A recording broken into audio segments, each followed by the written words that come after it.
Now, last story I want to talk about. Fascinates me. Again, it is a recommendation from Lana in a roundabout way.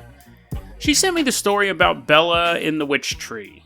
A young woman was murdered and stuffed in a tree, and her hands were cut off, and her body was found quite a time later. They just found her skeleton, and then after her body was found and put in the ground, graffiti started appearing around town going, "Who put Bella in the elm tree?" or "Who put Bella in the witch tree?" or something like that. I'd heard that story before. I didn't find it necessarily that compelling. I don't know. But anyways, when I was reading, that was a good intro to this. This part is compelling. So when I was reading about Bella, and they never figured out if that was her real name. It is kind of a weird story, but it's not worth like a whole segment. One of the theories was that her hands were cut off to create what's known as a hand of glory. And I was like, oh, what's that? I click on that link, down the rabbit hole. Hand of glory is actually a very popular magic totem. They were in vogue from the 16th to the 18th century. You had a 200-year time span then in Europe, specifically in England, where if you had a hand of glory, basically it was the old-timey equivalent of the Infinity Gauntlet.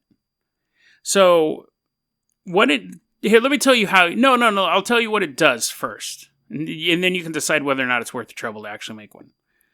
If you have the Hand of Glory, it's like a candle type thing.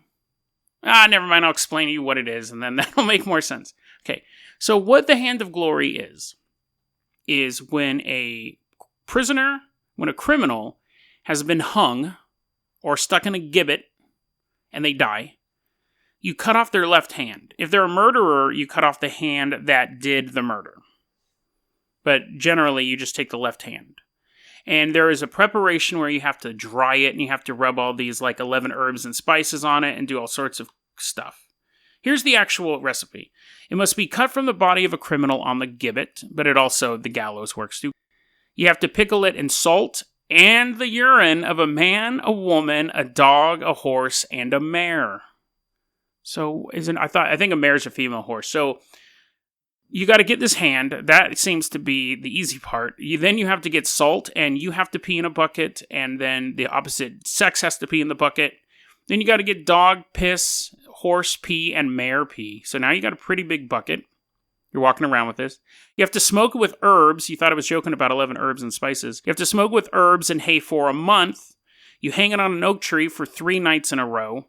Then you lay it at a crossroads. Then you hang it on the church door for 1 night while the maker keeps watch in the porch. So you gotta I guess you gotta sit on the steps of the church while there's this hand just hanging there.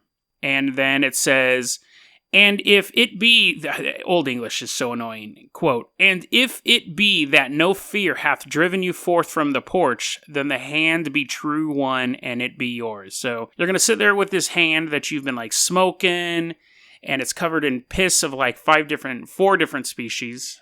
Men and women are the same species. And all the herbs and stuff. And then you got to sit there at the church, and the hand's going to hang there. And if you don't get too scared, you get the hand. You get this hand of glory. At this point, it looks disgusting.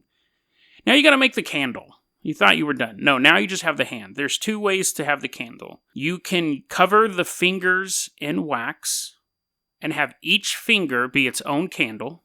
So you'll have 5 candles in total, for those of you who don't know how many fingers humans have. Or you can make a candle, and it's you close the hand up like it's a fist with its index finger pointing out, and you put the candle in there. And you go, okay, well, that's pretty good. No, hold on.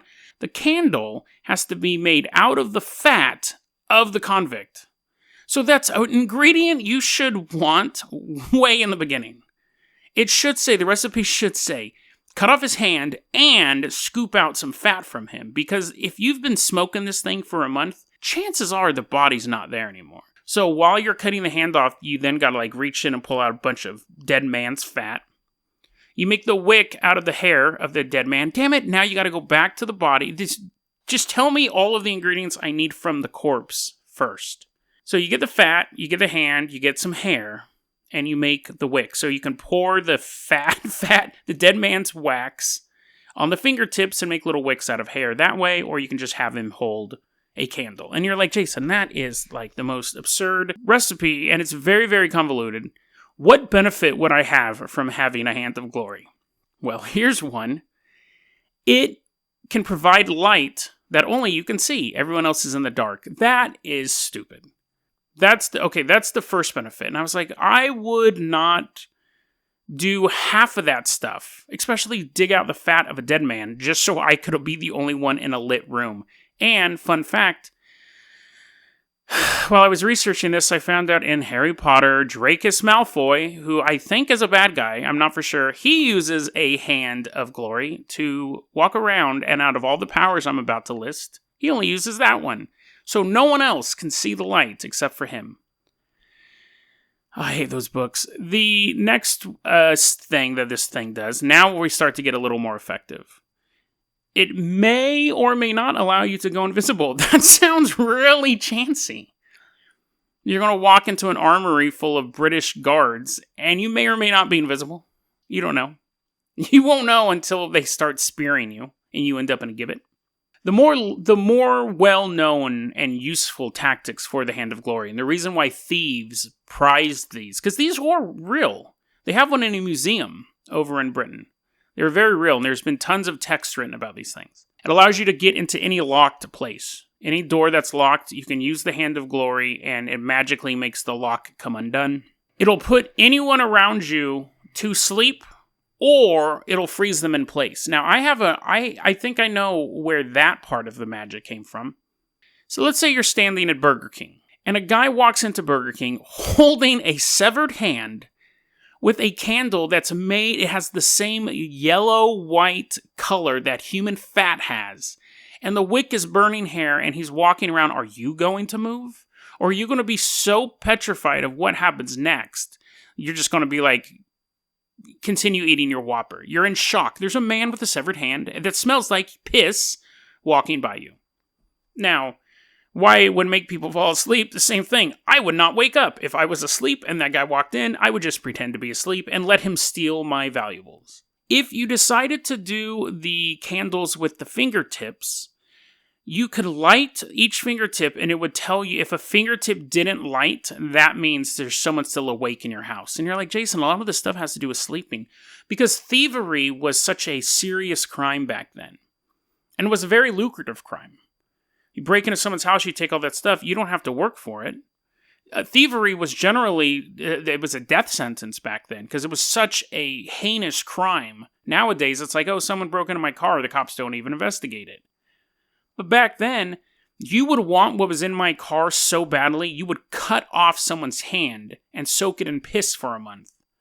So these Hands of Glories were prized possessions among thieves. However, all magic has counter magic. There's two ways you can stop this. So, some guy walks into Burger King and he's holding this dead man's hand. He's holding this Hand of Glory and it's lit and you can smell the human fat and the piss just burning. The smell of burning hair is bad enough, but add all those other smells to it. But you didn't order your Coca-Cola like you normally do at Burger King. Today you have a cup of blue milk. Now, blue milk is also known as uncurdled milk, which basically means milk you can drink. He's walking by you with the candle, and he's like, oh yes, I'm going to steal the Whopper recipe. You can throw your milk on the candle, and it puts it out, and then everyone in the room will wake up. Everyone who was motionless before can start moving again, and they'll beat up the thief, and then he'll be executed. The other way is that, so you're like, okay, so I can keep milk everywhere, but it has to be uncurdled, so you have to keep refreshing your milk supply. Milk was very valuable. How can I protect my house? Is there a Brinks security system for 16th century England? And there was. You could create a counter effect for the Hand of Glory in your house. This is what you need to do. You need to rub the threshold, so, like over the doorway of your house and other entry points with a unguent, I'm assuming that's some sort of goo. Anyways, it's disgusting enough. It takes the fat, all this fat, you have to get a white hen, take the fat out of it. You have to take the blood of a screech owl, which sounds incredibly pleasant. So you have your fat from a hen. You have your blood from a screech owl. Just need one more ingredient, simple ingredient. You need a tumor from a black cat.